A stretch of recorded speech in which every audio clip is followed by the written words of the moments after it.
Meus caros, hoje eu vou comentar algo para vocês que eu comento muito aqui. Vou explicar um conceito que eu uso muito aqui nos meus vídeos, que também eu explico muito lá no Instagram, que eu uso muito nos meus cursos, que é sobre a minha visão de história. Como que eu vejo a história, como que nós devemos ver a história e como você deve ensinar a história para o seu filho. Hoje nós vamos falar sobre o que é a teologia da história. Vamos lá. A teologia da história é uma maneira de se narrar o passado.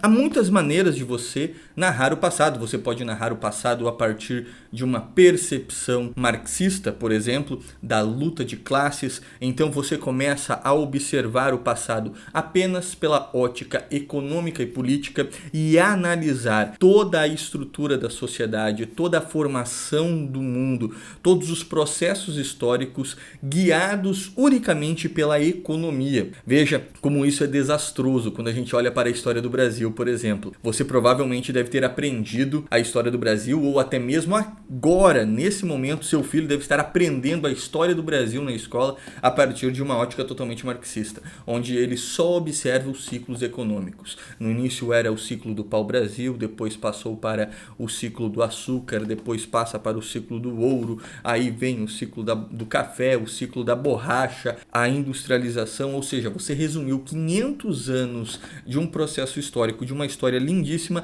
resumidamente em economia. Você também pode olhar a história a partir de uma ótica naturalista, que foi aquilo que eu expliquei na aula que eu dei na semana passada, na quarta-feira da semana passada, onde eu expliquei ali a pior ideologia que existe dentro da escola que os pais não estão atentos. Então, veja como que a gente pode narrar a história de várias maneiras diferentes. Mas a maneira correta é nós observarmos a história a partir da teologia da história. A teologia da história, ela é uma história narrada, ela é uma narrativa histórica, é uma maneira de nós observarmos o passado baseada naquilo que está descrito nas Sagradas Escrituras e que também está contido na narração histórica dos Santos Padres, aqueles medievais, na verdade antes até mesmo da Idade Média com Santo Agostinho, mas na Idade Média é que a teologia da história ela se mostra como uma narrativa correta. Quando nós vemos, por exemplo,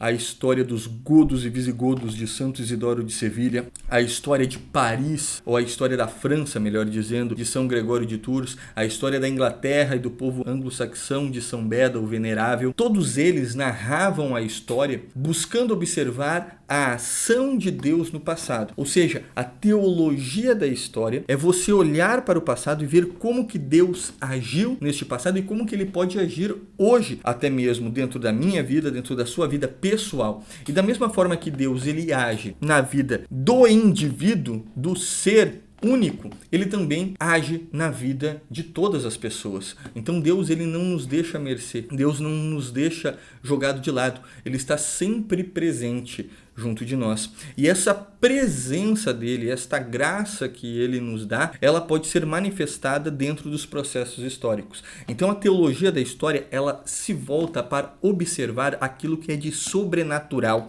E aí, de fato, nós entendermos o passado. Porque se nós pegarmos o passado e somente recortarmos partes dele, vou estudar a história apenas a partir da ótica marxista, política e econômica, ou apenas de um aspecto materialista, ou apenas a partir de um aspecto cultural, enfim, você está pegando um recorte. Quando nós olhamos para a história de uma maneira total, é quando nós olhamos a partir da teologia da história. Porque a teologia da história visa mostrar algo de sobrenatural que está além daquilo que é do mundo material. Então, quando nós observamos a história dessa maneira, nós vemos a história por completo. Nós entendemos de fato o que acontece no passado. E aí a história passa a ser bela, passa a ser contagiante, passa a ser incrível. Veja, essa maneira de contar a história que eu citei, que os medievais eles fizeram, ela se baseia na maneira que os hebreus contavam a sua história, contaram o seu passado.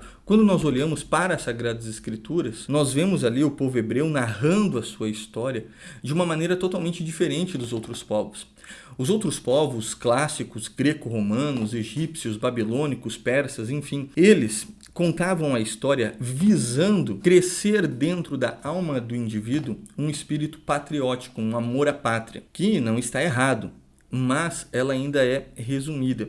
E veja, os gregos, por exemplo, eles narravam ali os seus grandes heróis, os seus grandes feitos, as grandes guerras que eles venceram, que eles conseguiram ganhar. Poucas vezes nós encontramos, dentro desses relatos históricos clássicos, antigos, uma observação dos vícios desses heróis ou desses grandes personagens, ou os erros de um certo grupo de pessoas. Parece que eles, digamos assim, para fazer com que as pessoas amem a pátria, eles omitiram algumas falhas que esses heróis tiveram. Aí vem a grande questão, que é diferente da história sagrada. Na história sagrada, eles não visam que a pessoa tenha uma formação apenas da pátria no sentido de, olha só como nós somos um povo forte, nós vencemos o Egito, nós vencemos os cananeus, os filisteus, os assírios, nós nos libertamos dos babilônicos, enfim.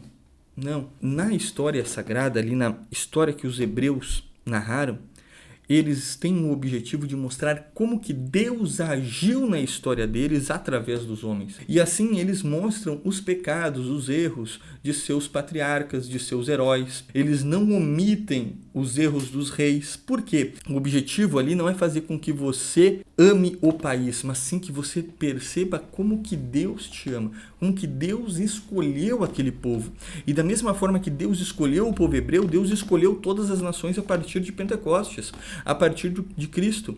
E aí, esta maneira que os hebreus contaram a história, ela foi levada para ser narrada em todo o passado.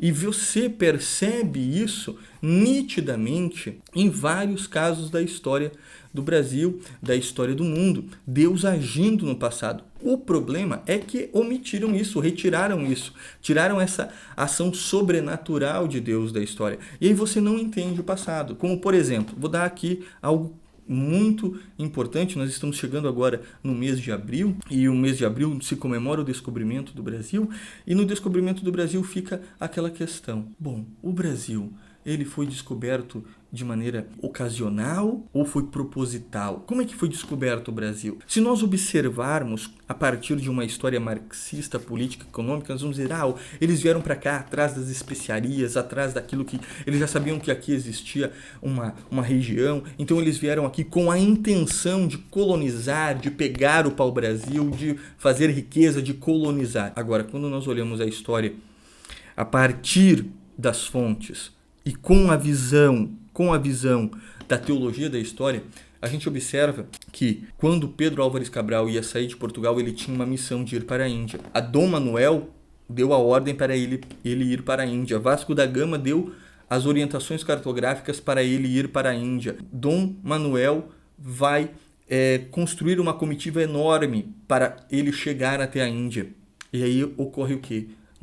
Em certo ponto da costa da África, dá uma grande calmaria, a qual ele precisa desviar desta calmaria. E naquele tempo não havia motor nos barcos, então eles velejavam, ou seja, eles iam com a força do vento. E quando eles saíram da calmaria, eles pegaram uma corrente de vento que os trouxe diretamente para o Brasil.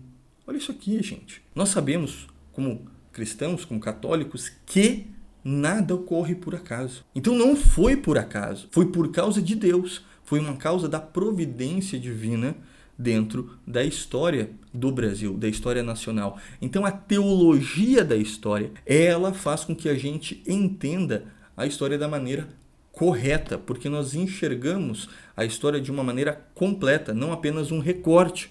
Então nós precisamos observar o passado desta maneira, para assim compreendermos corretamente como que ocorre os eventos históricos. Porque aqui nós vamos enxergar a beleza de Deus dentro da história. E como eu disse lá na aula da semana passada, nós precisamos recolocar Deus no centro da história, principalmente para as crianças. E aí vem a importância de nós apresentarmos desde cedo a história sagrada para elas, porque é dentro da história sagrada que há todo o modelo de ação de Deus no passado. Da mesma forma que Deus agiu lá no povo hebreu, ele age na história da humanidade hoje. É de uma maneira didática, pedagógica, que está manifestada nas Sagradas Escrituras. Então a teologia da história é a minha maneira de ver a história, é a maneira de eu narrar o passado, é a maneira que eu conto a história para as crianças nas minhas aulas ao vivo, semanais que eu tenho em minhas turmas, nos meus cursos,